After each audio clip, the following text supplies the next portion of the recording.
নেককার স্ত্রী চেনার উপায় ও পাওয়ার আমল কি?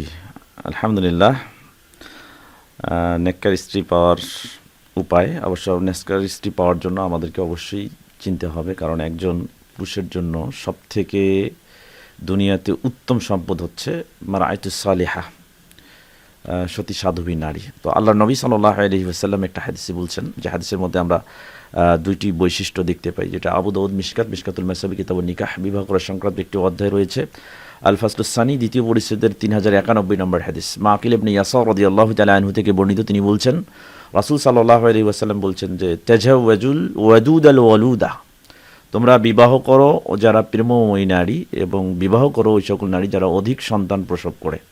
তাহলে এখানে বিবাহ করার ক্ষেত্রে, নির্বাচন করার ক্ষেত্রে আমরা অবশ্যই দুটি জিনিস দেখব, যে নারীর মধ্যে বেশি প্রেম আছে এবং যে নারী সন্তান প্রসব করার অধিক ইচ্ছা পোষণ করে সেই নারীকে নির্বাচন করতে হবে। কারণ আল্লাহ রাসূল সাল্লাল্লাহু আলাইহি ওয়াসাল্লাম বলছেন যে ফাইন্নী মুকাসিরু বিকুমুল উমামা কাল কিয়ামতের দিন, তোমাদের মাধ্যমে আমার উম্মার সংখ্যা বেশি হবে, আর আমি কিয়ামতের দিন এই উম্মাকে নিয়ে আল্লাহ সুবহানাহু ওয়া তাআলার সামনে গর্ববোধ করব। আলহামদুলিল্লাহ। তো সেই ক্ষেত্রে অবশ্যই আমাদের অধিক সন্তান প্রসবকারিণী নারীকে নির্বাহ করার ক্ষেত্রে নির্বাচন করতে হবে। আর নেককার স্ত্রীর কিছু বৈশিষ্ট্য রয়েছে, অবশ্যই প্রেমময়ী এটা হবে, এটা একটি বৈশিষ্ট্য।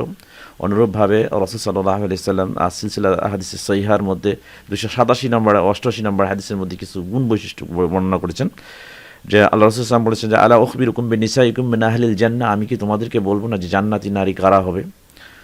তো জান্নাতি নারীদের কিছু বৈশিষ্ট্য বলছেন আল্লাহ রাসূল সাল্লাল্লাহু আলাইহি ওয়াসাল্লাম, যে আল ওদুদুল ওয়ালুদ, যে নারী হবে প্রেমময়ী, যে নারী হবে অধিক সন্তান প্রসবকারিণী, আল আউদু আলা জাওজিহা, স্বামীর প্রতি তার ভালোবাসার নমুনা হবে এরকম, যে আল্লাতি ইজা আজাজা উজিয়াত, যখন ওই নারী তার স্বামী কর্তৃক রাগের কারণ তার হবে তার সামনে, অর্থাৎ স্বামী রাগ হয়েছে তার উপরে, অথবা সে স্বামীর উপরে রাগান্বিত হয়েছে, এমতো অবস্থায় যা সে স্বামীর কাছে আসবে, হাত্তা তাখুজা বিয়াদি জাওজিহা, এবার এসে সে স্বামীর হাত ধরবে এবং হাত ধরার পর বলবে যে লা আযুকু গামাজান হাত্তা তারদা, স্বামীকে বলবে যে আমি ততক্ষণ পর্যন্ত কিছুই গিলবো না যতক্ষণ পর্যন্ত না আপনি আমার উপরে খুশি হয়ে যান।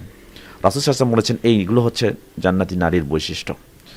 তো আমরা এখান থেকে অবশ্যই দেখলাম যে জান্নাতি নারীর কয়েকটি বৈশিষ্ট্য রয়েছে এগুলো।